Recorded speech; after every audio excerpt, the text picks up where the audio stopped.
One of the things that I think is unique about this particular exhibition is it tells us that we've all been sharing the same world.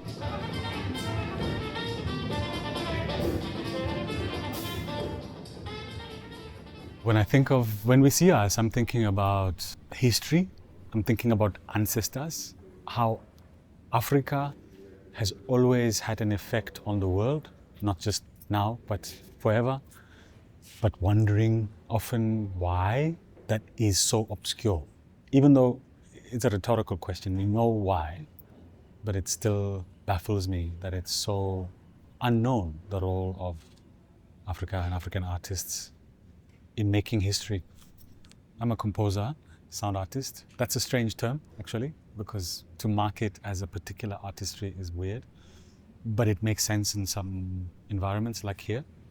The way I thought about engaging with When We See Us was to imagine two things. One was, what is the repertoire that I feel or think or suspect might have been a relevant repertoire for many of the artists who are working here? Over the last 100 years, the painters will have been listening to music, and I was trying to find a thread of the music they might have been influenced by. But secondly, I wanted to also profile music that has been obscured, music that has been made invisible, music that is no longer heard on the radio, no longer available on the internet, to reference it as the beginning of our connecting to the world of technology. Recording music was one of the first explorations in technology for Africans engaging with contemporaneity in the world. And I wanted to find material that came from the past 100 years that really had that effect on people. A clear inspiration for me was to look at the themes, the thematic cohesion that's here. So the idea of spirituality, the idea of sensuality, the idea of the everyday, the idea of joy. These were animating ideas for me.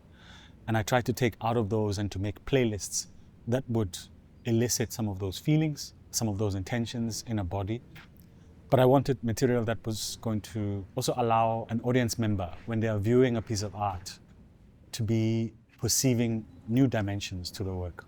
We've lived under this delusion that people in the global south or people in the global north or people in the east or people in the west have these fundamental differences. But in fact, we are a species. We have very much in common. And I think it's time we understood that.